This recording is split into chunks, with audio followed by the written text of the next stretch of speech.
Welcome to Vedic Counsellor, where ancient Vedic wisdom meets modern scientific insight. So, from a Vedic and Tantric point of view, physical union is seen as something way, way more profound than just a physical act. In this explainer, we're going to dive into what it means to see it as a sacred exchange of life force, one that has some really deep and lasting energetic consequences. You see, this ancient wisdom looks at union not just as something between two people, it's seen as a communion between the most fundamental principles of the entire universe. Shiva, which represents pure consciousness, you could say the masculine, and Shakti, which is that dynamic, creative energy, the feminine. It's really like a cosmic dance that's happening right inside of us.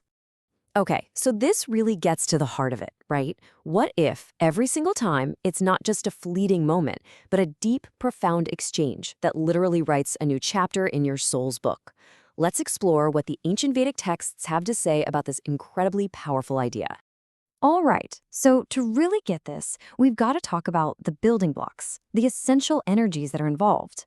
You can think of these as the actual currency of this sacred exchange. We're talking about three key things: prana, tejas, and ojas. All right, first up, we've got prana. And really, this is the big one. Prana is the universal life force that animates every living thing. It's in the air we breathe, it's in the food we eat, and it's constantly flowing through our subtle body. And during union, this fundamental energy is shared, it's exchanged between partners. Then there's tejas. Think of this as your inner fire, your inner brilliance. It's what governs your metabolism and your mental clarity. Now, the source material points out that this solar, kind of outgoing energy is typically given in a more concentrated form by the male partner during this exchange. And finally, maybe the most important one, ojas. Okay, so ojas is like the super concentrated, most refined essence of all our body's tissues. It's directly tied to our vitality, our immunity, and that kind of spiritual glow some people have. Think of it as your deep, energetic savings account, the very opposite of burnout. It's so potent that a conscious union is said to actually build ojas, while an unconscious one can just drain it completely. So you get the picture, right? Prana, tejas, and ojas. These are the foundational pillars of our subtle energy body. These are the very essences that are being exchanged, merged, and either built up or seriously drained during physical intimacy. Now, if you're wondering just how valuable this essence is, check this out. The ancient text, the Charaka Samhita, states that just one single drop of reproductive tissue is considered to have the same vitality as 60 drops of blood.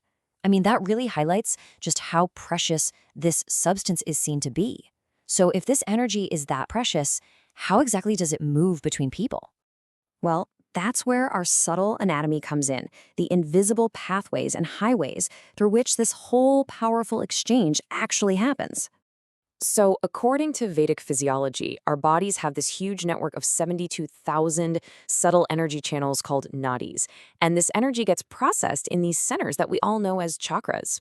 Now, during union, it's the lower chakras, the root and the sacral, that become super active, and they act as the main gateways for this powerful energy exchange. And here's what's really wild. This whole exchange isn't just physical, not even close.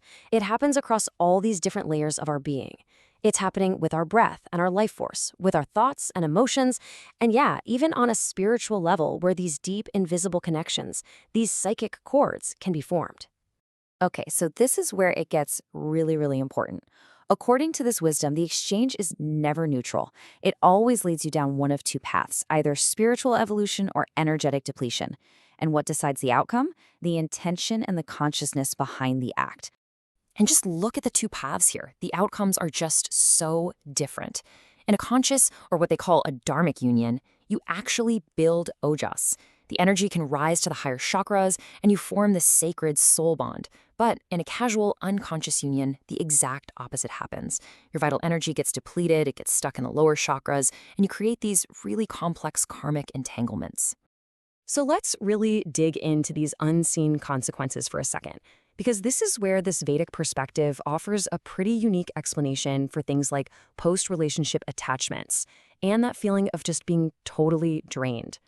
And listen, The costs can be huge. We're not talking about just feeling a little tired the next day. We're talking about a serious depletion of ojas that can lead to that deep burnout, that fatigue, that weak immunity that just feels impossible to shake. And then there's the creation of these psychic cords that can literally entangle you with a partner's karma. You can even absorb their traumas, which leads to your own blockages and ultimately spiritual stagnation. Now, this concept of psychic cords is, wow, it's a game changer. The texts talk about these invisible astral links that form with every single union. The idea is that you are taking on your partner's mental imprints, their samskaras, and maybe even their past life karma. This is the Vedic explanation for why we can sometimes feel so tied to someone long after they're gone, or why certain negative patterns just seem to repeat over and over in our lives. Okay, but listen, it is not all doom and gloom and warnings. Not at all. This ancient wisdom also shows us how union can be an incredibly powerful tool for spiritual growth. It's all about learning how to transmute this raw, powerful energy into something much, much higher. Because the real goal here, the ultimate potential, is to move beyond a simple exchange. In a conscious, tantric practice, this potent creative energy isn't just wasted or lost. No, it's intentionally drawn upward through the central channel of the body, allowing that Kundalini Shakti to rise toward the crown chakra, which can lead to higher states of consciousness and real spiritual evolution. So you might be asking, okay, how do I actually do this? Well, the texts give some really practical guidance. Things like using protective mantras, mentally viewing the act as a secret offering, a yajna, proactively strengthening your own ojas through daily breathwork, and even practicing conscious moderation. And there's a quote from the source material that just hits the nail on the head. Your every union writes a new chapter in your soul's book. Choose partners and intentions wisely. It really drives home the power of conscious choice and the profound responsibility that comes with this sacred exchange. Which really leaves us with one final thought, doesn't it? If the energy you exchange today genuinely shapes your reality tomorrow, then all the power is in your hands. So the real question to reflect on is, what will your next chapter say? If you found this video helpful, please consider subscribing to the channel Vedic Counsellor.